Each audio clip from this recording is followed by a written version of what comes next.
From Lagos, Nigeria, this is News Central. I'm Felicity Ezewike. The top stories tonight.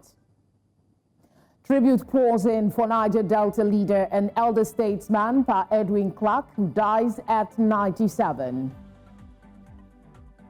Nigeria's inflation rate drops to 24.48% in January 2025 from 34.8% in December 2024 after consumer price index rebasing.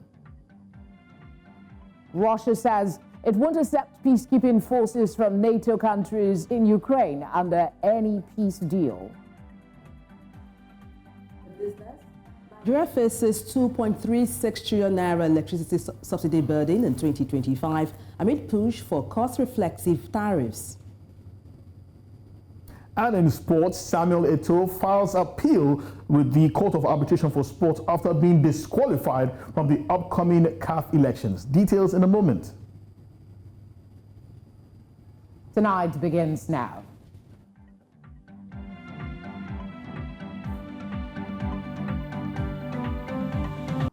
Thank you for joining us. The Pan-Niger Delta Forum leader, Edwin Clark, is dead. Until his passing, Chief Clark was a frontline advocate for minority rights. He also championed the need for convergence among Nigeria's founding ethnic nationalities to serve as a platform for national progress. We have details in this report. After more than half a century in public service, the curtains have finally fallen. Politician, statesman, and public servant Edwin Clark is no more. Born on May 25, 1927 in Kiagbodo, Delta State, Clark dedicated his life to public service, advocating the rights and development of his native Ijaw people and the Niger Delta region. He was a towering figure in Nigerian politics and one of the few surviving nationalists who lived through Nigeria's 64 years since independence. He was a lawyer, administrator, nationalist, and freedom fighter. Clark served as Commissioner for Education in the Midwestern region from 1968 to 1971, and later as Commissioner for Finance and Establishment in the defunct Bendel State between 1972 and 1975. At the federal level, he was appointed Commissioner for Information in 1975 and subsequently became a senator in the Second Republic between 1979 and 1983. Beyond his political career, Clark was a leading voice for regional and national unity. He was also known for mediating roles among warring communities and politicians in the Niger Delta region. Pa Clark was also notable for his role as father figure to former President Goodluck Jonathan, to whom many believed he played the role of unofficial advisor. As a champion of peace and stability in the Niger Delta region, Clark played a pivotal role in the struggle for resource control. At critical moments, he also rose to occasion to speak truth to power. He equally didn't mind whatever the consequences of his interventions were. His passage on Monday, February 17, at the age of 97, is one that leaves a wide vacuum to be filled nationally and regionally.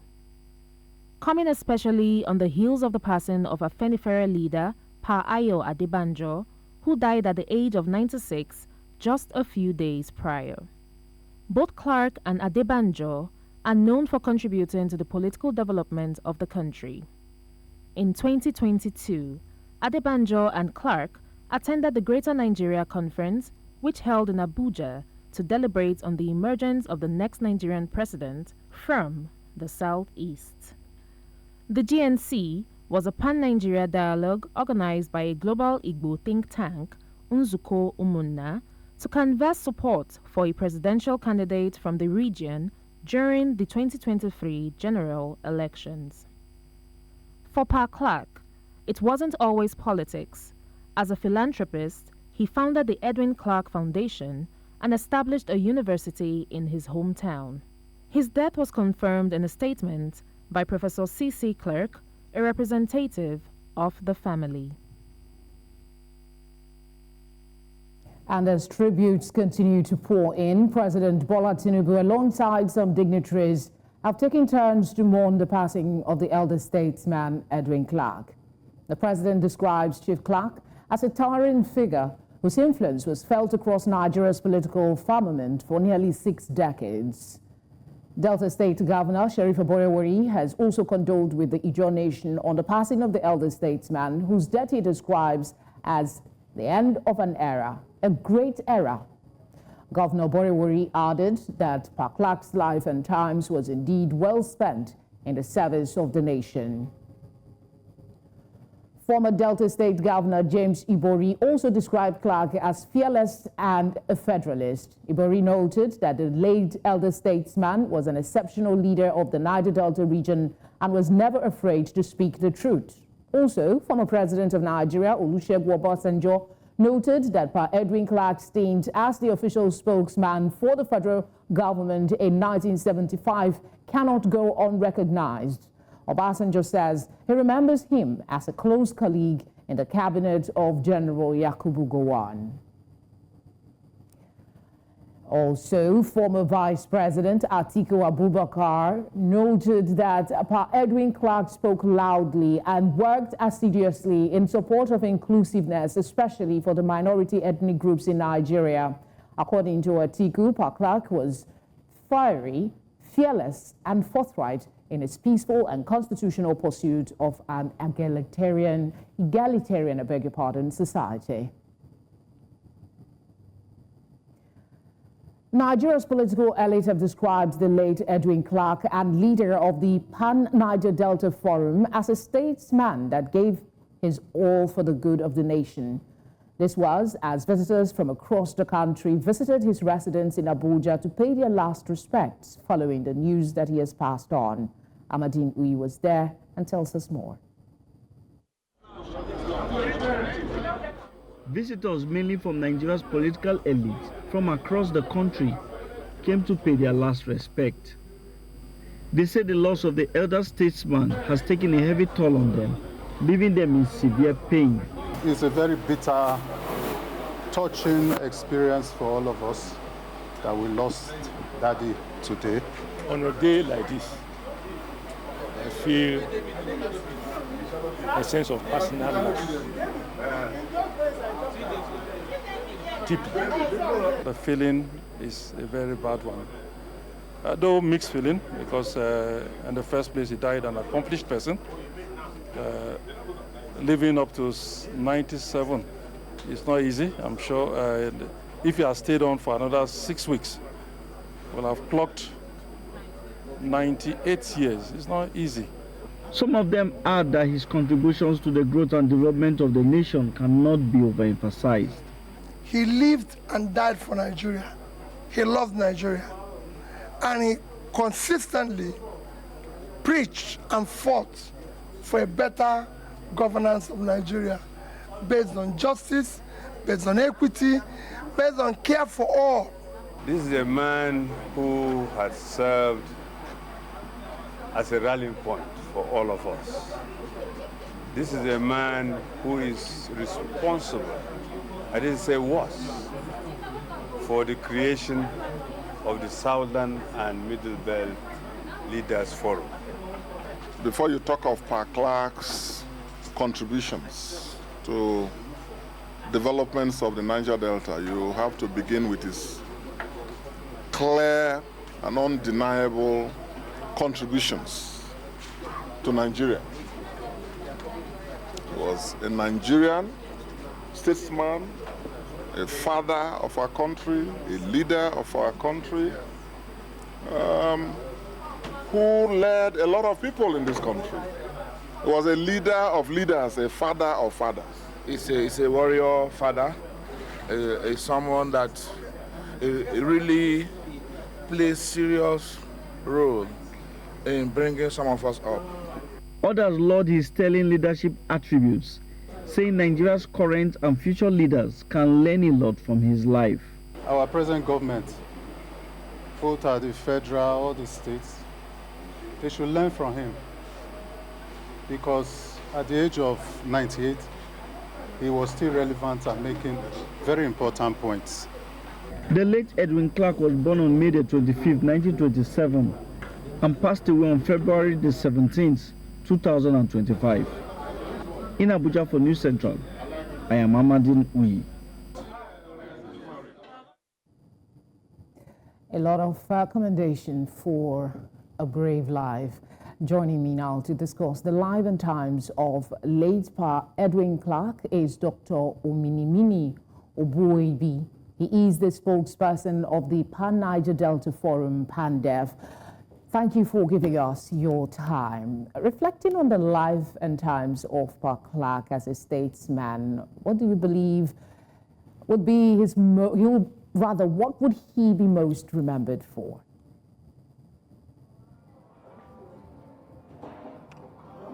Thank you very much for having me.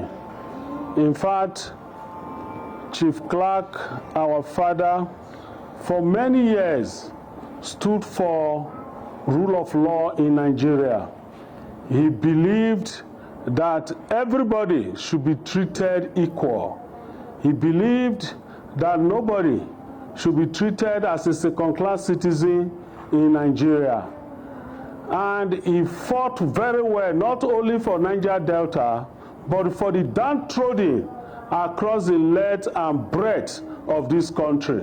For example, when the Chibok girls were kidnapped, Papa Clark played prominent role to ensure that the Chibok girls were returned home successfully. In fact, he interfaced with a lot of persons, including government officials. That tells you the nature of our leader who has passed on.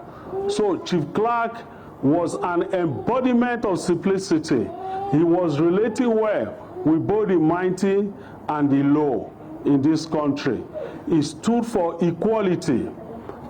And that is why Chief Clark cannot be described only as a leader of Niger Delta or South geopolitical zone, but a nationalist. Because as a teacher, as a headmaster, as a lawyer, as a senator, and as a commissioner, as a minister, from beginning of his life to the end, he fought for truth. He believed that Nigeria should be governed in line with the principle of the founding father of Nigeria. Yeah, and what was that founding? Yes, I was going to just ask about his work in the Niger Delta. He was a prominent voice in that region. How do you think his advocacy work impacted the lives of people in that region, and what were some of his notable achievements there? In fact, before Chief Clark became Commissioner for Education, Commissioner of Education in Midwest, people believed that the Niger Delta was area that could not be developed.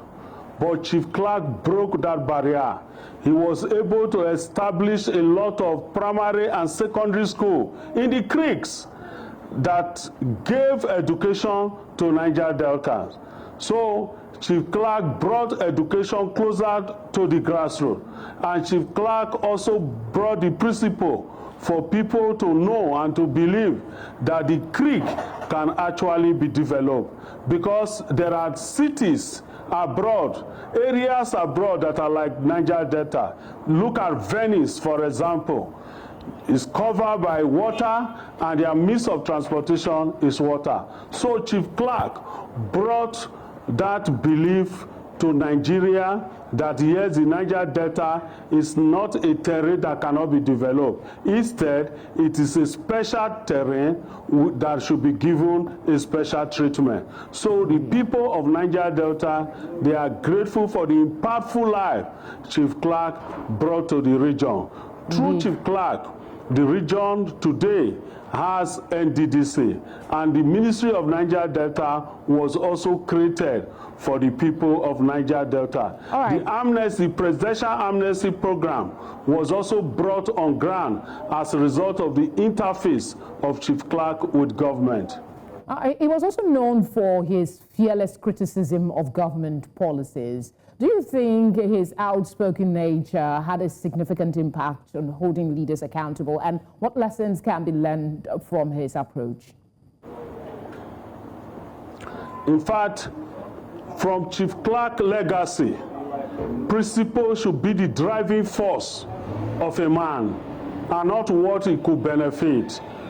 Do you believe? A lot of people don't believe because they believe that Chief Clark at his level should have oil block. Chief Clark did not have a single oil well, not to talk of oil block. Who is more prominent in Nigeria before Chief Clark passed on? Who was more prominent than him?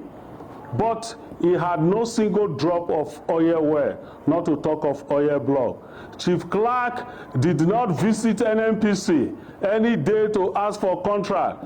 Chief Clark did not visit NGC any day to ask for contract. Instead, he was always advocating for the development of the Niger Delta. Chief Clark was in the forefront to ensure that all the IOCs relocate their headquarters to Niger Delta where they operate. So the principle Chief Clark stood for was that principle of civil engagement, that you have to engage government constructively without resorting to use of arms. That was why you saw that Chief Clark was able to broker the amnesty program. A life celebrated and well-lived. Thank you very much for speaking with us. Thank you very much, and God bless you. Bless you too. Coming up, House of Representatives summon INEC chairman over delay in conducting by-elections for national and state assemblies. That's after the break in a moment.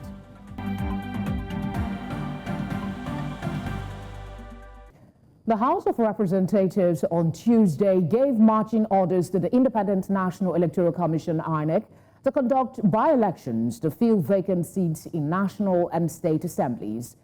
At Tuesday's plenary, the House summoned Mahmoud Yakubu, INEC chairman, and his team over what they perceived as a delay in the conduct of the by-elections.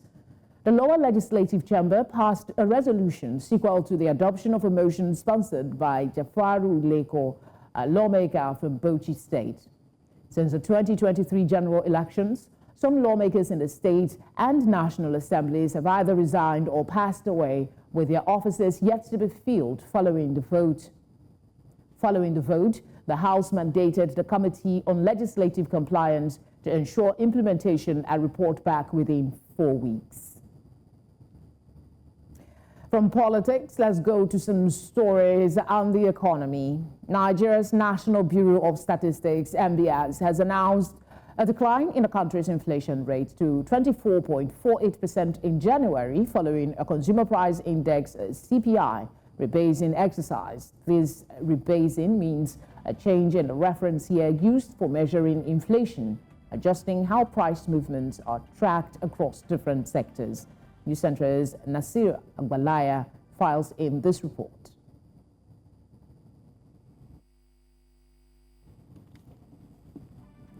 CPI involves updating the base year used for calculating inflation. The base year serves as the benchmark against which price changes are measured.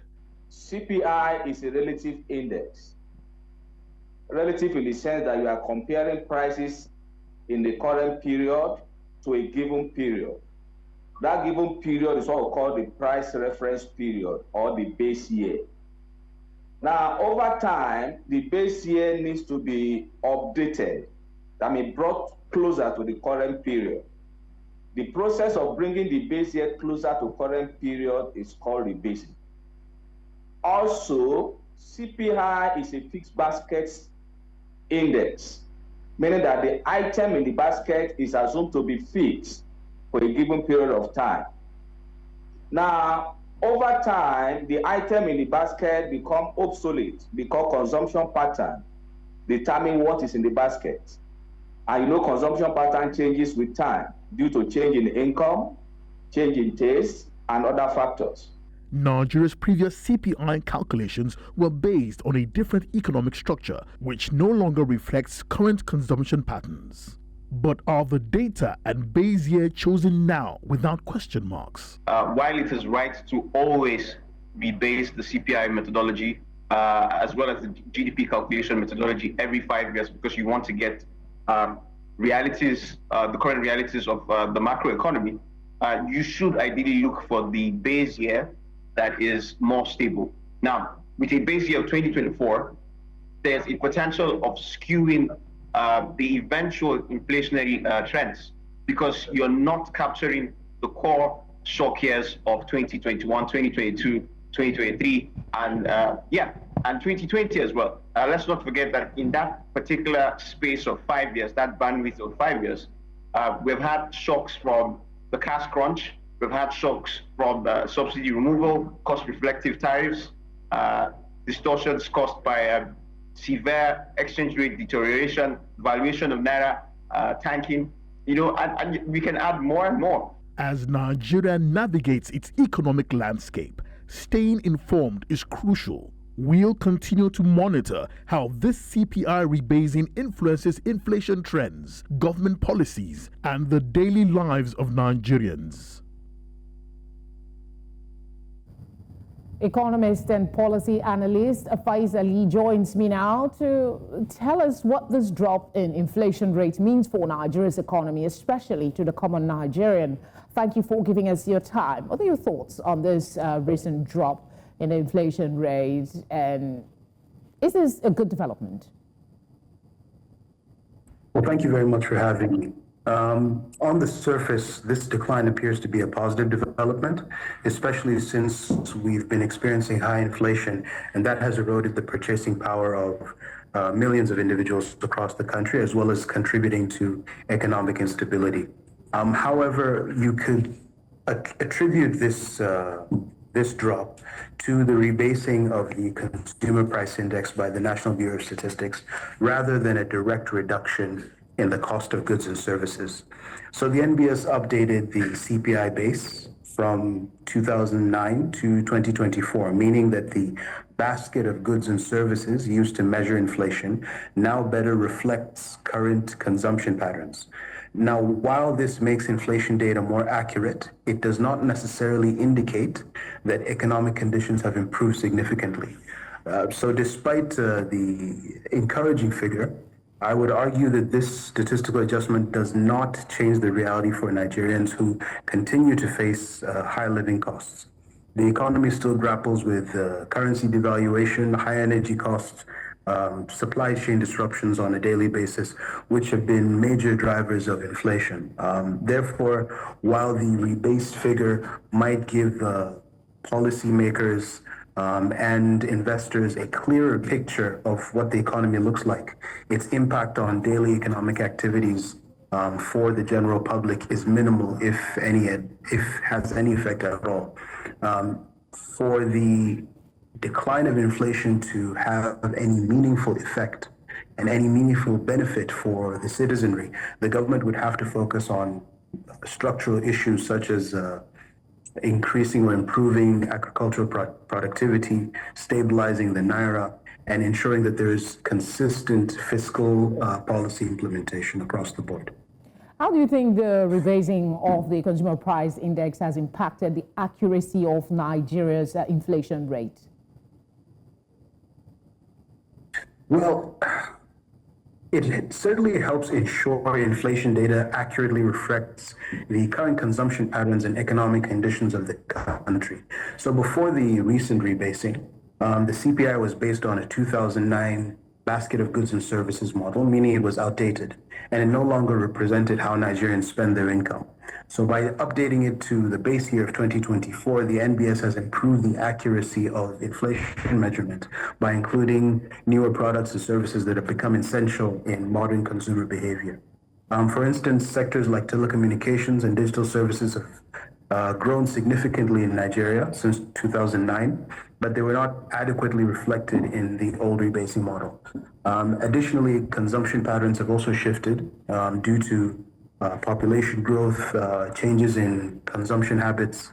So by rebasing the CPI, our inflation measurement now aligns better with the real economic picture. However, while this does present a more accurate statistical measure, I have to reiterate, it does not change the fact that Nigerians are still experiencing high costs of living. All right, thank you very much for speaking with us. We appreciate your time.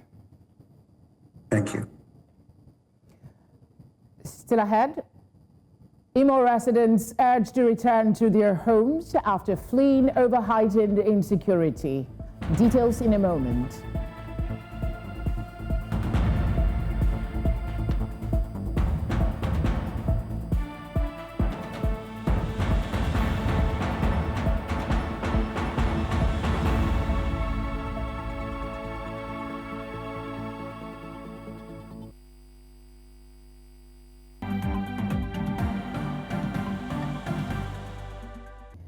Nigeria's Senate has amended the 2025 Appropriation Bill, which was recently passed by both chambers of the National Assembly after identifying and correcting errors observed in the bill.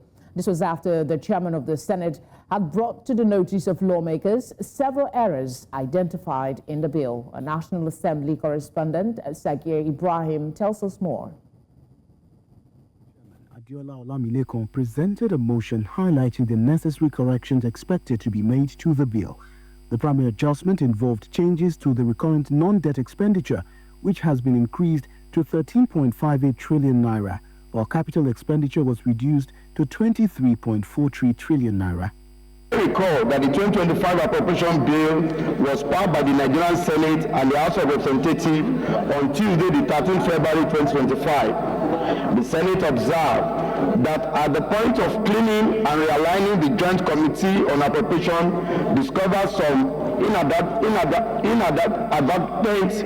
errors in the underlisted lines item passed by the Nigerian Senate and the House of Representatives. The Joint Committee on Appropriations has since incorporated these amendments into the bill, which was recommitted to the Committee of Supply before receiving final approval. Despite the adjustment, the total budget size remains unchanged at 54.99 trillion naira, including 3.64 trillion naira for statutory transfers and 14.31 trillion naira for debt servicing. And members of the Appropriation Committee for detecting these typographical errors and bringing them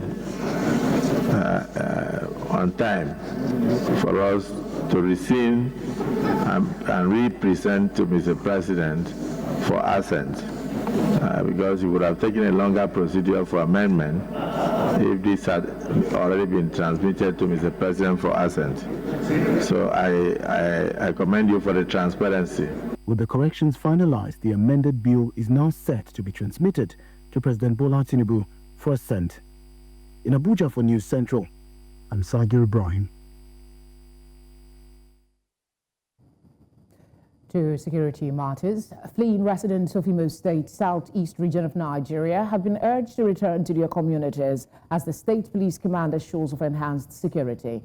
The state police public relations officer, Henry Okoye, in an exclusive interview with News Central's Chinwe Ugele, says the reassurance has become necessary in view of public fears and anxiety. In a weary metropolis, the residents have little to fear about their safety, but the impression about other communities such as Olo and Osu is that they have been overrun by criminals and the villages abandoned. But a visit to Olo shows that normalcy had since returned to some villages, including Oboro. I saw pockets of checkpoints, and they're doing very well. So I encourage them. We need to be encouraged. And I plead with the state authorities to encourage them too. The police public relations officer in the state, Henry Okoye, confirms the situation. Statistically, we've measured the number of crimes that we are committed last year within the period of January to the second week of February, as well as that which was committed this year between the period of January and the second week of February. And we've realized that there is a 35% decrease in the criminal activities that have been perpetrated in Imo State. He, however, regrets that the supposed freedom fighters deceived the young people in these areas about their mission. These criminal elements masquerading under the freedom fighting issue, under the umbrella of IPOB and ESN, started by spreading propaganda that they are fighting for people's freedom, for the freedom of Igbo people. But now people have now seen that they are not actually fighting for any Igbo person. So when he started... According to the Imo Police image maker, the command has also embarked on a peace mission in the troubled areas to guarantee the people's security and calls on all fleeing villagers to return home. We have conducted a clearance operation, and after this clearance operation, if people don't come back to their respective community to dominate their homes, criminals are likely to still take advantage of it and occupy these spaces. On the other hand, for those who directly or indirectly experienced any form of violent crimes, the situation has not improved as they call for more effort. So they called my elder sister, said that we should bring 5 million, that we should not, if we do not bring the 5 million, they will kill our mother. They keep her for 1 week there before we start bringing out money. We gave them 2 million. We need our government to, bring more people that will help us to tie everywhere. A lot will be achieved if the people themselves own the situation and begin to seek ways out of their predicament. In Owerri, for News Central, Chinwe Ugele. Tension has continued to rise in Europe. Now, Russian Foreign Minister Sergei Lavrov says his country won't accept peacekeeping forces from NATO countries in Ukraine under any peace deal. Lavrov was speaking following high-level talks with the U.S. which took place in Saudi Arabia. Russia and the U.S. said they had agreed to appoint teams to start negotiating the end of the war. Ukraine was not invited to the talks, which its president, Volodymyr Zelensky, said was a surprise. The meeting in Riyadh was the first time since Russia's full-scale invasion of Ukraine that Russian and American delegations are known to have met face-to-face. Also at the meeting in Saudi Arabia were U.S. Middle East envoy Steve Witkoff and U.S. National Security Advisor Mike Waltz, as well as Russian presidential aide Yuri Ushakov and the head of Russia's Foreign Wealth Fund, Kirill Dmitriev. Business News is next after this time out. Stay with us.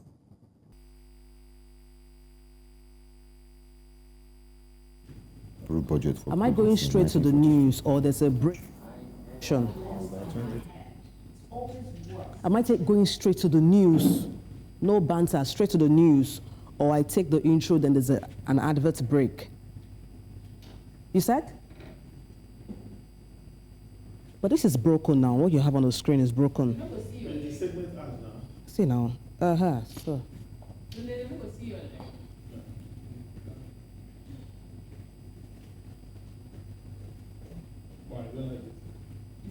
You sound a bit muffled, though. I can't hear you. Now I can.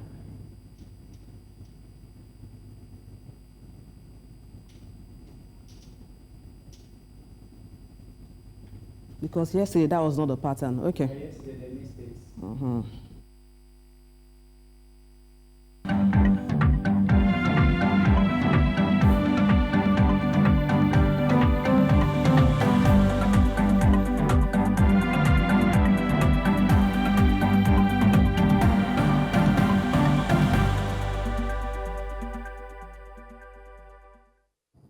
Adebola is here with some business updates. The government is spending 2.36 trillion naira on electricity subsidies for low-income customers. Absolutely, Felicity. I'll tell you more in a short while. Do stay tuned.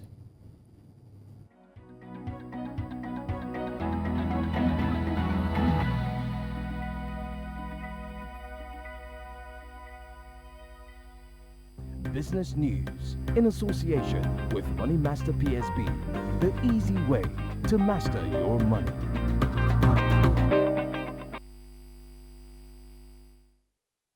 In business, The Nigerian federal government may spend 2.36 trillion naira on electricity subsidies for low-income consumers in 2025 amid plans for cost-reflective tariffs.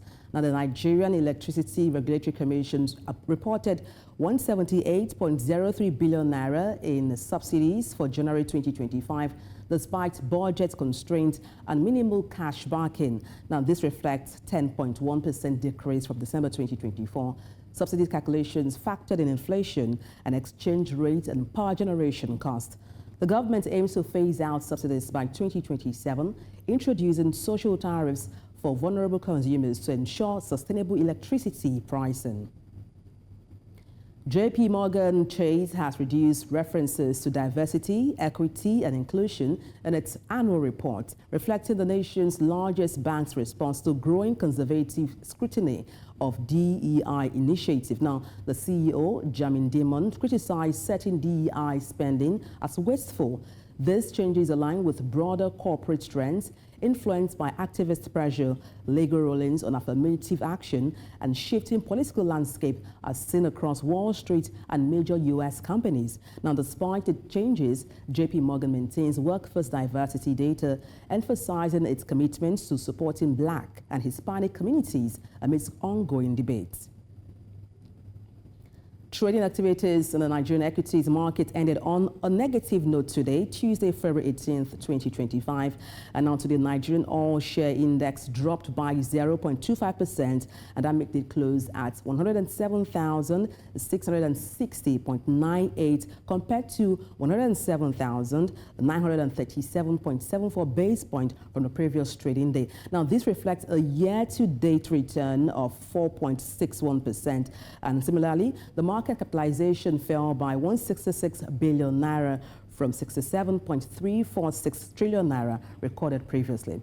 And now to the sectoral performance, there was a mixed bag, in this category. We have for the banking sector, there was a loss of minus 1.02%. There was gain recorded for insurance, also loss for oil and gas, loss for consumer goods, as well as loss for the industrial sector. For the oil and gas, there was a loss of minus 0.24%. For consumer goods, minus 0.39%, and as well for the industrial goods, minus 0.18%. That does it for business news tonight.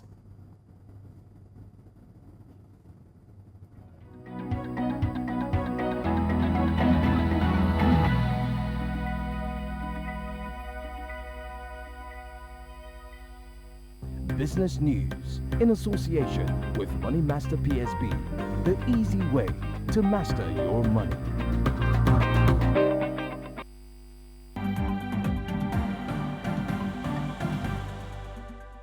Sports news is next with Tunde Koiki. Tunde, Samuel Eto'o is filing a suit against his disqualification for CAF presidency. What's that about? Not exactly the CAF presidency. He's looking for a spot on the CAF executive committee. The man never seems to be far away from controversy. We'll talk about all that and much more after this break. Okay.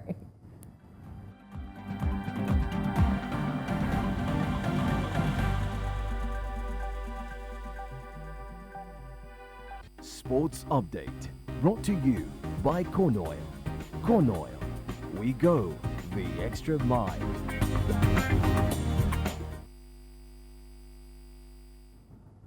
Hello and welcome to sports. Now, Cameroon Football Federation FECAFOOT President Samuel Eto'o has filed an appeal with the Court of Arbitration for Sport after being disqualified from the upcoming Confederation of African Football elections. Now, Eto'o, a former Indomitable Lion striker, had declared his candidacy for a CAF Executive Committee post, but was left out of the final list of qualified candidates released in January, surprising many football observers. Reports from Cameroon indicate that Eto'o is challenging CAF's decision, seeking CAF's intervention to restore his candidacy. Known for his strong advocacy for football reforms in Africa, Eto'o hopes to overturn the ruling and contest next month's elections. And here in Nigeria, former Super Eagles coach Daniel Amokachi has resigned as technical advisor of Lobby Stars following the club's poor performance in the ongoing Nigeria Premier Football League season. Amokachi departs with the team rock bottom of the table, having amassed just 22 points from 24 games. His assistant, Ta Akombo, will lead Lobby Stars in Wednesday's crucial fixture against Shooting Stars in Ibadan. Despite initially resigning in December 2024, Amokachi made a surprise return days later. However, the poor results persisted even after the team relocated to Bauchi's Abubakar Tafawa Balewa Stadium due to struggles at their former home in Lafia. To boxing now, and Daniel Dubois has issued a chilling message to Joseph Parker ahead of their heavyweight world title fight, promising to deliver, I quote, a devastating show against him on Saturday. The two men will meet for the Britain's IBF title on February the 22nd as the co-main event on a stacked card. Dubois is seeking to make the second successive defense of his crown against the New Zealander, having stopped Anthony Joshua inside 5 rounds last September. The 27-year-old plans to follow that ruthless performance with an even better one against former WBO champion Parker. Both men have been on the rise lately, with Dubois claiming victory over Jarrell Miller and Filip Hrgovic along with the Joshua win. On his part, Parker is riding a 5-fight winning streak, including notable wins over Zile Zhang and Deontay Wilder. To tennis now, British stars Katie Boulter and Emma Raducanu will compete in the first women's tournament at Queen's Club since 1973. The event, running from the 7th to the 15th of June, will also feature Australian Open champion Madison Keys, 4-time Grand Slam winner Naomi Osaka, and Eastbourne champion Daria Kasatkina. Boulter, Britain's #1, expressed excitement about playing at the historic venue, calling it, I quote, an honor. Raducanu, who won the 2021 US Open, continues her comeback after a strong 2024 season. Organizers revived the event after discussions with the ATP to balance its impact on the men's tournament. And finally, in the biggest shock of the ongoing Qatar Open, former world #1 and 24-time Grand Slam champion Novak Djokovic's time in Doha came to a swift end after he lost his opening match against Matteo Berrettini in straight sets. 7-6, 6-2 that match ended. The Australian Open semi-finalist and third seed had never lost to Berrettini before today. Elsewhere, world #6 Daniil Medvedev eliminated compatriot and defending champion Karen Khachanov 4-6, 7-5, 6-3 in the second round. Medvedev, who won the tournament in 2023, scored his first victory over a top 30 player in 2025 after 2 hours and 30 minutes. Elsewhere, Andrei Rublev beat Alexander Bublik 6-3, 6-4, while Alex de Minaur celebrated his birthday with a 6-1, 7-5 win over Roman Safulin. And that's all we have on sports news tonight. It's back to Felicity.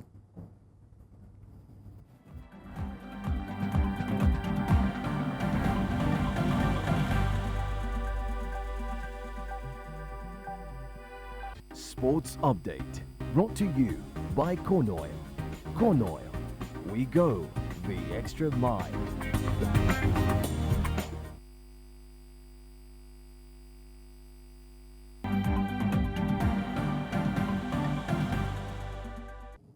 Sam Dandy is here with some entertainment stories for us. Sam Dandy, I hear Portable is in the news again.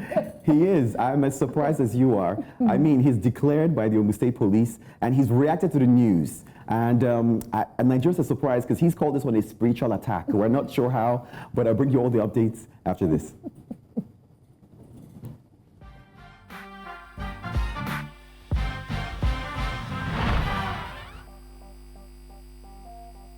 Entertainment news in association with Glow Unlimited.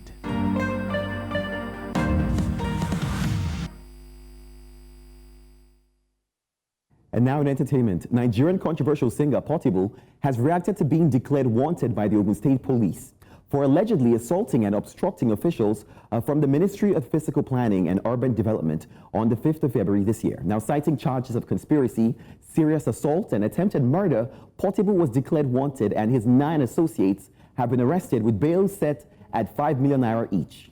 Now, despite the arrest of his associates, Portable remains at large, and after refusing to accept a police invitation, he posted a video asking Nigerians for help, claiming that he is facing a spiritual attack over the property ownership in that area.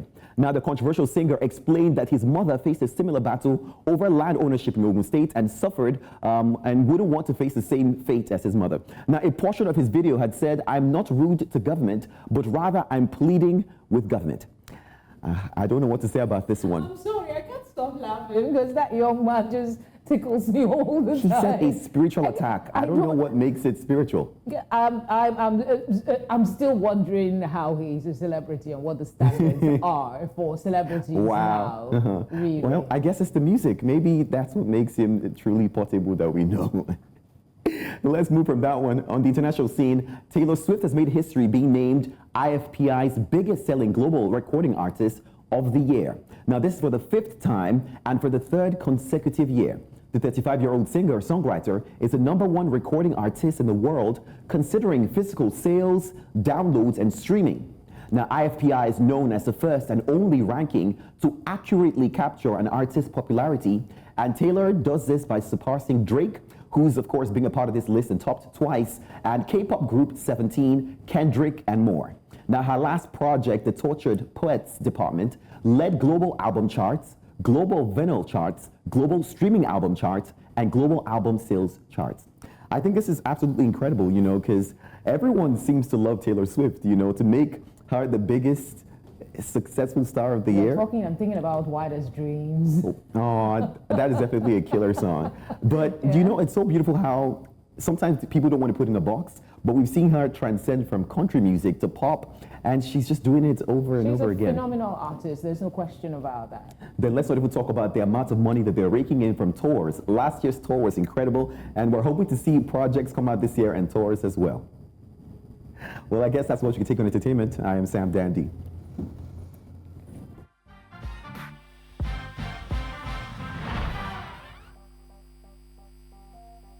Entertainment news in association with Glow Unlimited.